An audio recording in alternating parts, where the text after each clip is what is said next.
Yes class, very very good morning all of you. मैं दिलीप चेनानी आपका हार्दिक स्वागत करता हूं ज्ञान सागर क्लासेस के अंदर। राइट। तो हम लोग स्टार्ट कर रहे हैं आपके सीएमए फाउंडेशन का subject number 2, financial and cost accounting. Right. अगर मैं फाइनेंशियल एंड कॉस्ट अकाउंटिंग के बारे में आप लोगों से बातचीत करूं, उससे पहले मैं आपको एक चीज क्लियर कर दूं। जो आपका सीएमए फाउंडेशन है, सीएमए फाउंडेशन के अंदर जो आपका पेपर रहता है, 100 मार्क्स का पेपर रहता है। जो आपका पेपर रहता है वो 100 मार्क्स का रहता है, जिसके अंदर आपके टोटल नंबर ऑफ क्वेश्चंस आते हैं 50। 2 marks each without any negative marking. Right. ये केवल आपके पेपर नंबर 2 का ही नहीं, पेपर 1, 2, 3, 4, मतलब जो भी फाउंडेशन के आपके चारों पेपर हैं उनका पैटर्न यही रहता है।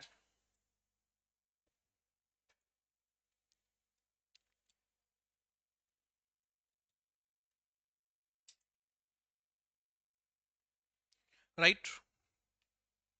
अब अगर अपन पेपर नंबर 2 आपका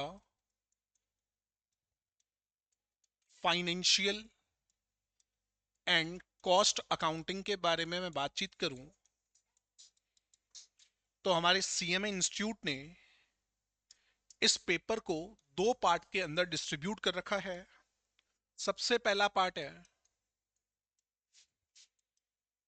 फाइनेंशियल अकाउंटिंग का,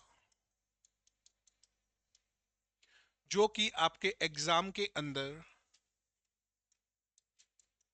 70 मार्क्स को कवर करता है। 70 मार्क्स का मतलब हो गया यहां से आपको टोटल 35 मार्क्स के क्वेश्चंस, 35 क्वेश्चंस पूछे जाते हैं। इसका दूसरा पार्ट डील करता है कॉस्ट अकाउंटिंग के साथ, जो कि 30 मार्क्स का पार्ट है, जिसके अंदर एग्जाम के अंदर आपसे टोटल 15 क्वेश्चन पूछे जाते हैं। राइट। अगर मैं फाइनेंशियल अकाउंटिंग के बारे में बात करूं, तो फाइनेंशियल अकाउंटिंग के सिलेबस को 3 कैटेगरी के अंदर डिवाइड कर रखा है। सबसे पहली कैटेगरी ए, जहां पे आपसे अकाउंटिंग का बेसिक इंट्रोडक्शन पूछा जाएगा, जहां पे आपके 11th के अंदर अकाउंट्स के जितने भी टॉपिक्स हैं उन सारे के सारे टॉपिक्स की डिटेल दी जाएगी। क्या कह रहा हूं, ध्यान से सुनिएगा। जो अकाउंटिंग आपने 11th के अंदर पढ़ी है उसकी पूरी की पूरी डिटेलिंग आपको मिलेगी इंट्रोडक्शन वाले पार्ट के अंदर। ये इंट्रोडक्शन वाला पार्ट है, ये आपके नंबर कवर करता है 30 मार्क्स। पार्ट बी के अंदर आपसे अलग से एक टॉपिक दे रखा है, जहां पे हम लोग अकाउंटिंग करते हैं, कुछ स्पेशल ट्रांजैक्शंस के अकाउंटिंग के बारे में बात होती है, और ये आपके सिलेबस के टोटल 15 मार्क्स को कवर करता है। वहीं बात करूं मैं पार्ट सी की, जो कि आपका 25 मार्क्स का पार्ट है। यहां पे पूछे जाते हैं आपसे फाइनल अकाउंट्स के बारे में। तो बेसिकली देखा जाए तो आप लोगों का जो बेसिक अकाउंटिंग है 70 मार्क्स की 3 कैटेगरी में डिवाइड हुई, ए कैटेगरी, बी कैटेगरी और सी कैटेगरी। 30 मार्क्स के अंदर इंट्रोडक्शन, और अगर मैं इंट्रोडक्शन के टॉपिक्स के बारे में आप लोगों से बातचीत करूं, तो अकाउंटिंग का बेसिक हो गया, अकाउंटिंग के कंसेप्ट्स, कन्वेंशंस हो गए, जर्नल एंट्रीज हो गई, capital and revenue nature transaction हो गए। उसके बाद अगर मैं बातचीत करूं, आपका laser, subsidiary books,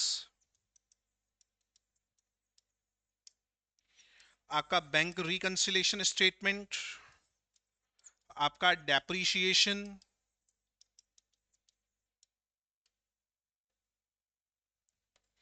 and last rectification of errors. ये सारे के सारे टॉपिक आपके एग्जाम के अंदर टोटल 30 मार्क्स के आते ही आते हैं। इनके अंदर से भी कुछ स्पेसिफिक है कि डेप्रीशिएशन के हमें 2 क्वेश्चन देखने को मिलेंगे, रेक्टिफिकेशन से हमें 3 क्वेश्चन देखने को मिलेंगे, capital and revenue nature transaction से हमें 3 क्वेश्चन देखने को मिलेंगे, कंसेप्ट, कन्वेंशन और बेसिक से हमें 4 क्वेश्चन देखने को मिलेंगे। बट ये 4 से 5 भी हो सकते हैं और 4 के 3 भी रह सकते हैं। इसलिए ये ओवरऑल जो पूरा का पूरा आपका पार्ट है, ये आपसे 30 मार्क्स का पूछा जाता है, राइट। जैसे ही मैं अकाउंटिंग करता हूं कुछ स्पेसिफिक आइटम्स की और स्पेसिफिक ट्रांजैक्शंस की, तो यहां पर हमें 3 चैप्टर दिए गए हैं, जिसके अंदर सबसे पहला चैप्टर है बिल ऑफ एक्सचेंज। आपके लिए एकदम न्यू, क्योंकि आपके 11th में ये टॉपिक कवर नहीं हुआ था। बिल ऑफ एक्सचेंज के बाद कंसाइनमेंट और लास्ट चैप्टर जॉइंट वेंचर। ये तीनों चैप्टर आपकी कैटेगरी बी के अंदर हैं। कैटेगरी बी इंपॉर्टेंस के अकॉर्डिंग नहीं, सिलेबस की कैटेगरी बी के अंदर इसको रखा गया है। सबसे इंपॉर्टेंट आ जाता है फाइनल अकाउंट्स, है 25 मार्क्स का, लेकिन चैप्टर केवल कवर होंगे आपके 2, जिसके अंदर एक तो आ जाएंगे final accounts of sole proprietors और final accounts of non profit organisations. ये पूरा का पूरा सिलेबस कवर होता है आपके पार्ट ए के अंदर, जो कि टोटल है 70 मार्क्स का। जहां पे ये 2 चैप्टर पढ़ के आप सोच रहे हैं हम 25 मार्क्स स्कोर कर सकते हैं, लेकिन अगर मैं ये 2 चैप्टर पढ़ने के लिए जाता हूं तो इन टॉपिक के साथ साथ मेरे कुछ चैप्टर्स बेसिक अकाउंटिंग के भी कवर हो जाएंगे। बेसिक अकाउंटिंग का मतलब हो गया अकाउंटिंग के कंसेप्ट एंड कन्वेंशंस क्या होते हैं, नेचर ऑफ ट्रांजैक्शंस क्या होते हैं, सब्सिडरी बुक्स जैसे जनरल प्रॉपर के अंदर एडजस्टमेंट एंट्रीज की जाती हैं, वो कवर हो गए। डेप्रीशिएशन का कुछ कंप्यूटेशन कवर हो गया। ये सारी की सारी चीजें हम इस 25 मार्क्स में कवर कर लेते हैं। अगर ये 25 मार्क्स मैं पढ़ने के लिए जा रहा हूं तो एग्जाम के पॉइंट ऑफ व्यू से ये 2 चैप्टर है तो 25 मार्क्स के, बट जैसे ही इसके साथ बेसिक को कवर कर लूंगा तो यही पार्ट आपका 40 मार्क्स प्लस हो जाता है। तो सबसे पहला सिलेबस के अंदर मेरा फोकस भी रहने वाला है आपका पार्ट सी की तरफ, फाइनल अकाउंट्स, जिसके अंदर सोल प्रोप्राइटर आप अपने 11th क्लास के अंदर जो एनसीईआरटी की बुक है उसके पार्ट 2 के अंदर दोनों के दोनों चैप्टर थे, आप पढ़ चुके हैं। लेकिन वहां पर जो आपने पढ़ा वो पढ़े लॉन्ग क्वेश्चंस के बिहाफ पे, और यहां पे हमारा पूरा का पूरा पैटर्न रहता है एमसीक्यू के बिहाफ पे। काफी स्टूडेंट होंगे जो सिलेबस को देख करके बोलेंगे कि हमारे लिए तो केवल ये 3 चैप्टर न्यू है, बाकी सब कुछ हम लोगों ने पढ़ रखा है। और कुछ बोलेंगे सर नॉन प्रॉफिट ऑर्गेनाइजेशन भी हमारे लिए न्यू है। बट मैं एक चीज क्लियर कर देता हूं, ये चीज मान करके पढ़ेंगे कि हमें सब कुछ आता है, ऐसी गलती नहीं करनी है। जो आपको पढ़ाया जा रहा है वो आप ढंग से पढ़ते चलिए, समझते चलिए, क्योंकि पूरा का पूरा पैटर्न है आपका now MCQ for the foundation. Okay, चलिए, तो मैं स्टार्ट कर रहा हूं आपका सिलेबस पार्ट सी की तरफ, जो कि है 25 मार्क्स का, जिसके अंदर हम सबसे पहला जो चैप्टर ले रहे हैं वो चैप्टर है नॉन प्रॉफिट ऑर्गेनाइजेशन, राइट।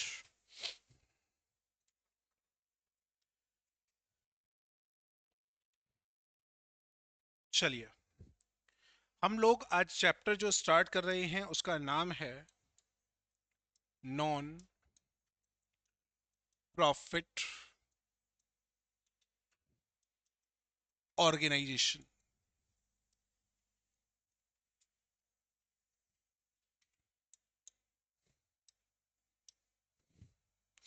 देखिएगा, समझिएगा बहुत अच्छे से।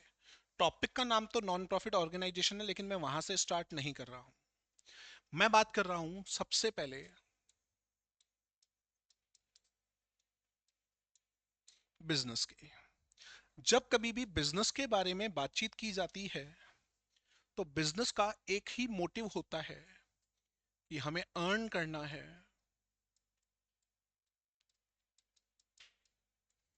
प्रॉफिट। अब अर्न करना है प्रॉफिट, उसको दो तरीके से अर्न किया जा सकता है। या तो आप गुड्स से रिलेटेड कोई भी वर्क कर लो, या फिर आप सर्विसेज से रिलेटेड कोई भी वर्क कर लो। अगर मैं गुड्स से रिलेटेड कोई भी वर्क करता हूं तो मुझे सबसे पहले रॉ मटेरियल को कन्वर्ट करना पड़ेगा फिनिश गुड्स के अंदर।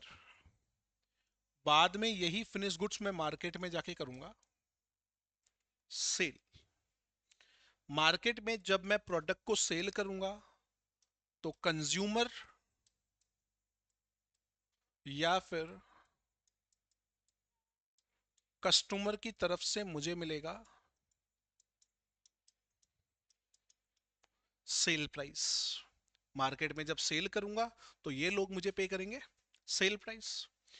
जब मैंने रॉ मटेरियल को फिनिश गुड्स के अंदर कन्वर्ट किया तो मैंने यहां पर बहुत सारे रिसोर्सेस यूज में लिए। उन रिसोर्सेस के अंदर आ गए land, labour, capital, management, entrepreneurship.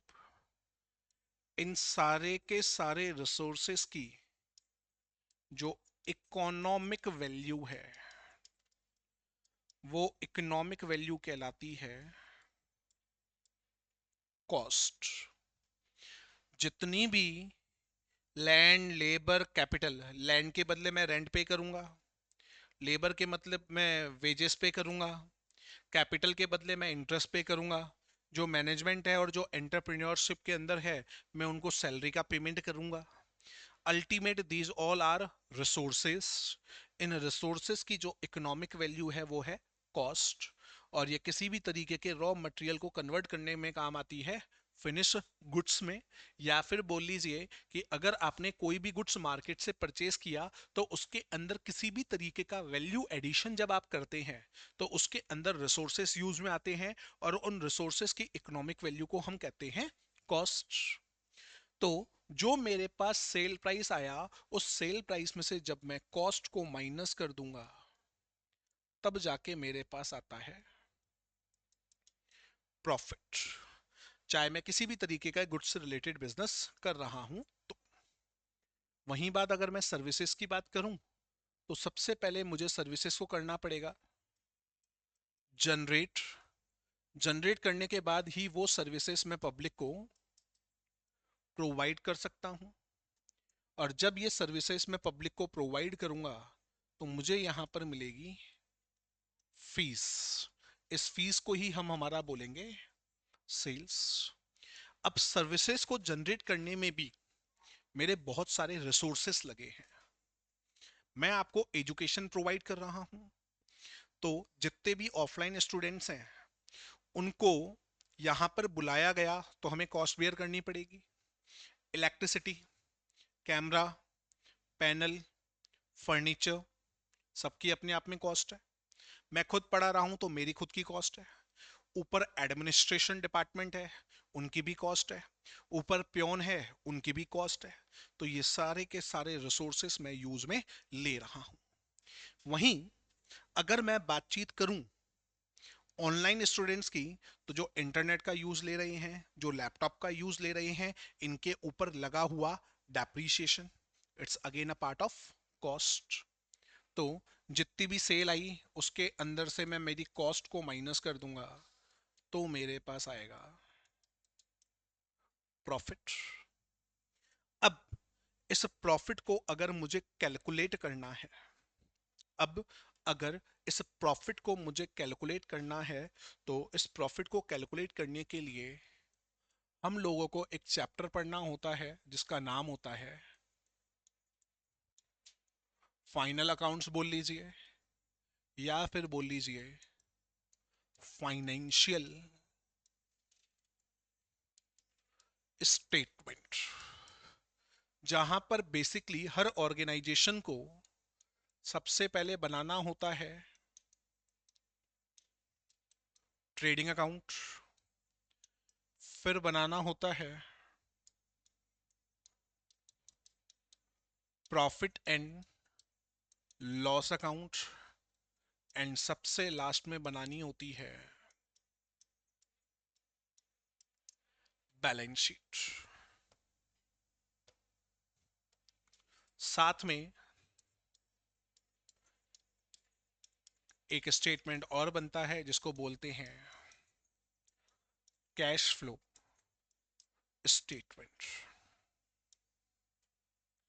जब हम लोग ट्रेडिंग अकाउंट की बात करते हैं तो ये हमें प्रॉफिट के अंदर ग्रॉस प्रॉफिट को कंप्यूट करने का काम करता है। ग्रॉस प्रॉफिट का सिंपल सा एक छोटा सा मतलब बता रहा हूं, बाकी जब मैं आपको accounting for sole proprietorship chapter पढ़ाऊंगा तो डिटेल के अंदर हम लोग ग्रॉस प्रॉफिट के बारे में चर्चा करेंगे। ग्रॉस प्रॉफिट का अल्टीमेट मतलब है मार्जिन। मैंने एक प्रोडक्ट बनाया 12 रुपए में, बना करके 20 रुपए में सेल कर दिया, तो मुझे यहां पर प्रॉफिट हुआ 8 रुपए का। ये एग्जैक्टली मेरा प्रॉफिट नहीं है, ये कहलाएगा मेरा मार्जिन। रीजन, क्योंकि इसमें से मेरी खुद की सैलरी, साथ में मेरे जितने भी एम्प्लॉइज हैं उनकी सैलरी, इलेक्ट्रिसिटी का बिल, ये सारी की सारी चीजें अभी मैंने डिडक्ट नहीं की है। तो ये सारा का सारा जब डिडक्ट होगा तब मेरे पास आएगा प्रॉफिट। उससे पहले जो प्रॉफिट आया है वो कहलाएगा ग्रॉस प्रॉफिट, और दूसरे टर्म में बोलूं तो उसे कहते हैं मार्जिन। इसके बाद प्रॉफिट एंड लॉस अकाउंट बनता है, जहां पे आप रियल प्रॉफिट निकालते हैं। जैसा कि 8 रुपए का मार्जिन था, उसमें से अदर कॉस्ट 6 रुपए की माइनस कर दी, तो अल्टीमेट मेरे पास पर प्रोडक्ट के ऊपर प्रॉफिट बचा 2 रुपए का। तो वो कैलकुलेट करने का काम करेगा प्रॉफिट एंड लॉस अकाउंट। बात करूं बैलेंस शीट की, तो ये बताती है हमारे बिजनेस की फाइनेंशियल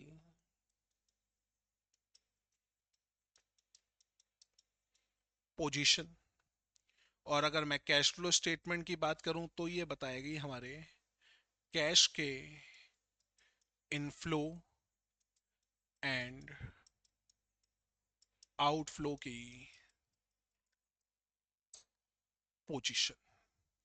तो किसी भी तरीके का प्रॉफिट ऑर्गेनाइजेशन जो कि डील करता है आइदर गुड्स और सर्विसेज, अल्टीमेट उसका मोटिव है प्रॉफिट अर्न करना, और उस प्रॉफिट को अर्न करने के बाद उसका कंप्यूटेशन करने के लिए वो बनाता है ये 4 स्टेटमेंट। सबसे पहले ट्रेडिंग अकाउंट, फिर बनाता है प्रॉफिट एंड लॉस अकाउंट, फिर बनाता है बैलेंस शीट, और लास्ट में बनाता है कैश फ्लो स्टेटमेंट। सभी को ओके? अब जो स्टूडेंट से नोट करना चाहें वो नोट कर सकते हैं, जल्दी से नोट कीजिएगा फिर आगे बढ़ेंगे।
देखिए, अपन ने बात की उन ऑर्गेनाइजेशंस के बारे में जो कि प्रॉफिट के लिए वर्क कर रहे हैं, but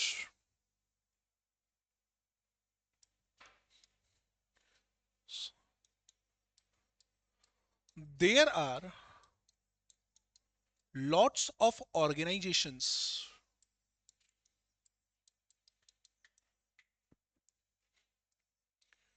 which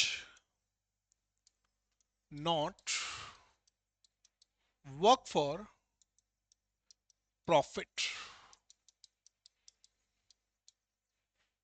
They work only for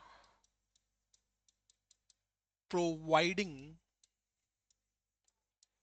goods or services to poors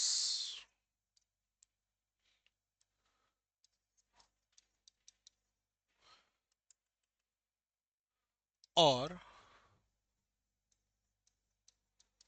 social welfare or providing goods or services to their members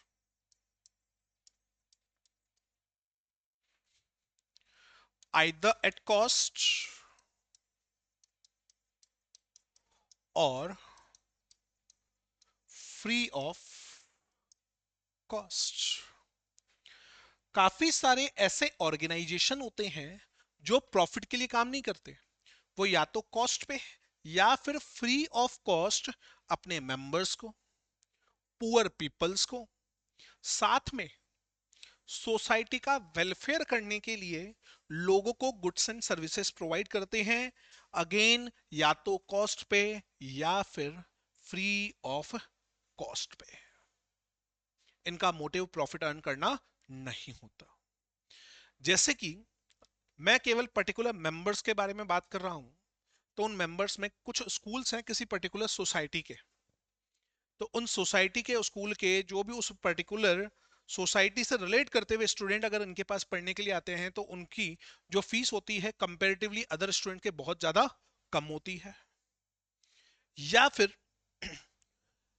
कुछ क्लब्स होते हैं जो मेंबरशिप चार्जेस लेते हैं अपने मेंबर्स से, और जो सर्विसेज मार्केट में मिल रही होती हैं बहुत ज्यादा महंगी, वो उनको उन चार्जेस के अंदर या तो फ्री ऑफ कॉस्ट या फिर कॉस्ट के अंदर प्रोडक्ट को प्रोवाइड कर देते हैं।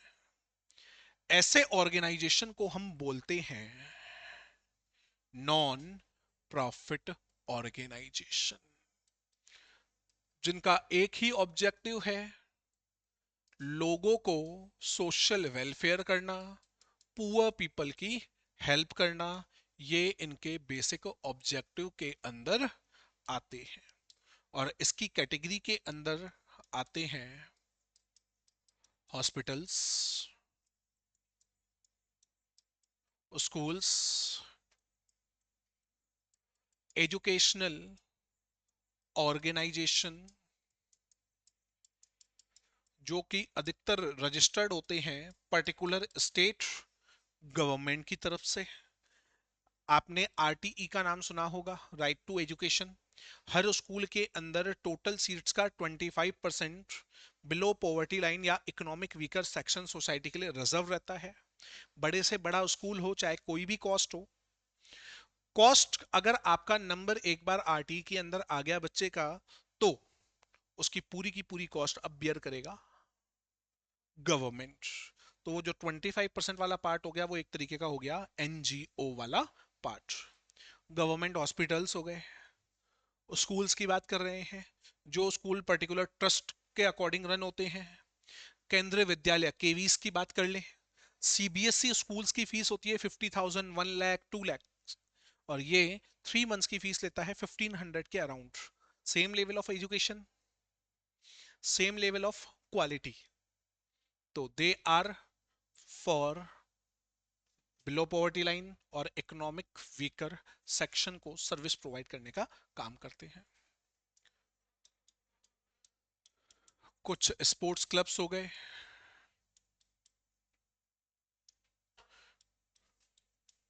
काफी सारे ट्रस्ट होते हैं। इन ट्रस्ट के अंदर टेम्पल से रिलेटेड ट्रस्ट हो गए, हॉस्पिटल से रिलेटेड ट्रस्ट हो गए।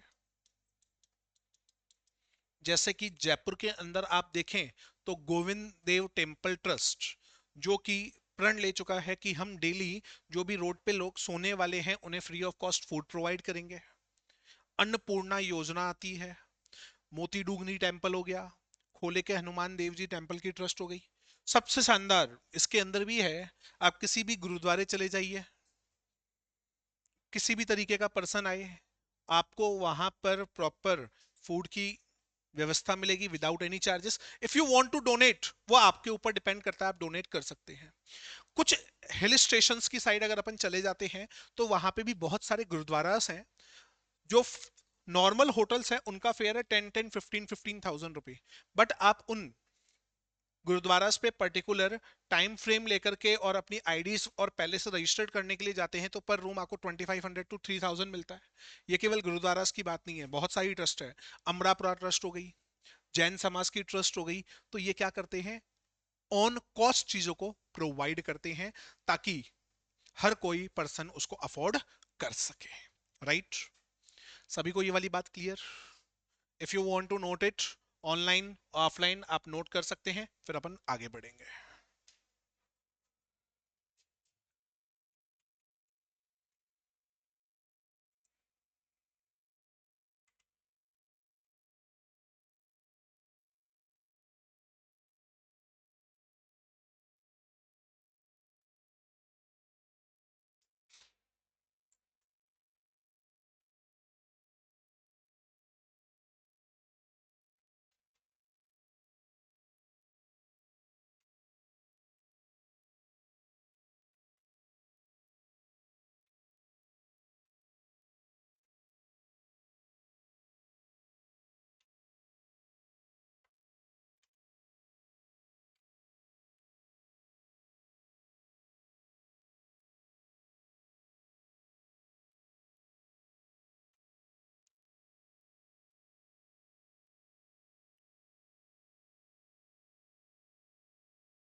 Some non-profit organizations also works for promotion of arts, science, commerce, literature और other activities. In other activities के अंदर हम लोग ले सकते हैं योगा को प्रमोट कर लिया, ड्राइंग्स को प्रमोट कर लिया, या किसी पर्टिकुलर शैली को प्रमोट कर लिया। डांस की कोई शैली है, पेंटिंग की स्टाइल से बनी थड़ी पेंटिंग स्टाइल है, तो उन सबको प्रमोशन करने का भी काम करता है NGO, non profit organisations. Right?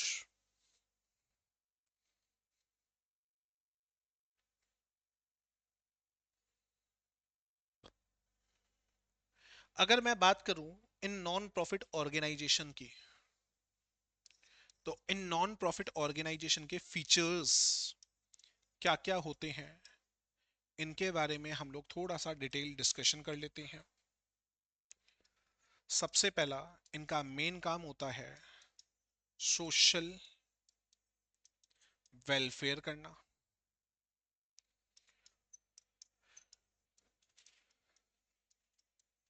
Serve the society, providing goods और सर्विसेज ऑन कॉस्ट और free. Next,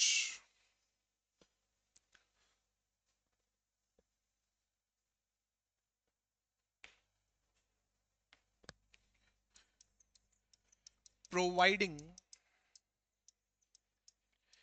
benefit to its members only.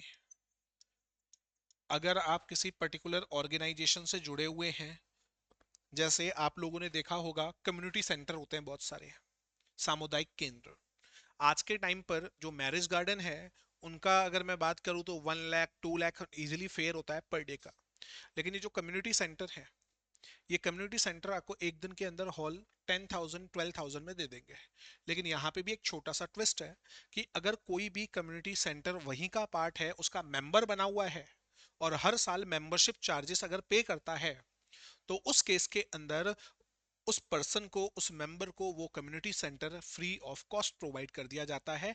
या फिर बाहर की पब्लिक के लिए 12,000 कंपेरेटिवली बहुत कम है दूसरे गार्डन से, लेकिन उस मेंबर को वो केवल 6,000 में मिल जाएगा, because they are their registered member. तो रजिस्टर्ड मेंबर को और भी कम कॉस्ट पे वो प्रोडक्ट या सर्विस प्रोवाइड की जाती है। ठीक है।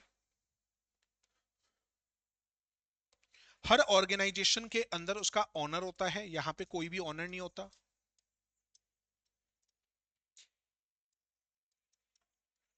No sharing of profit.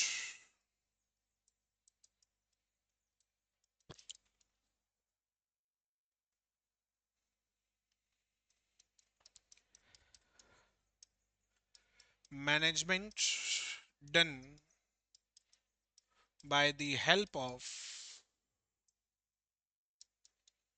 their chairperson selected by members। इसका जो मैनेजमेंट है, इसके चेयरपर्सन संभालता है। तो 100 मेंबर हैं, उन 100 में से इलेक्शन होगा तो इसमें से एक को सेलेक्ट किया जाएगा। राइट।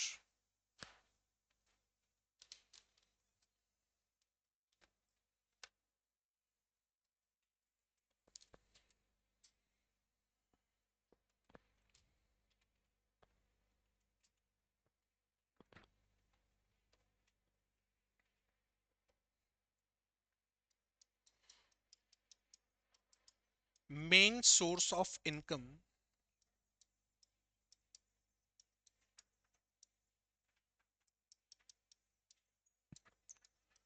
Membership charges. अगर कोई मेंबर है तो वो हमेशा इनको मेंबरशिप चार्जेस देगा। डोनेशन आते रहेंगे, चैरिटी आती रहेगी, एंड लेगेसी। किसी कोई भी पर्सन अपनी पूरी की पूरी प्रॉपर्टी डोनेट कर देगा तो उसे बोला जाता है लेगेसी। तो ये इसके इनकम के सारे मेन सोर्सेस हैं।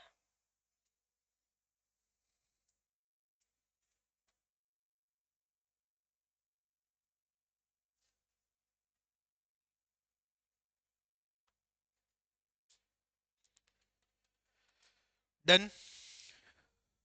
आज के लिए इतना ही रखेंगे, बाकी की चर्चा करेंगे कल की क्लास में। धन्यवाद।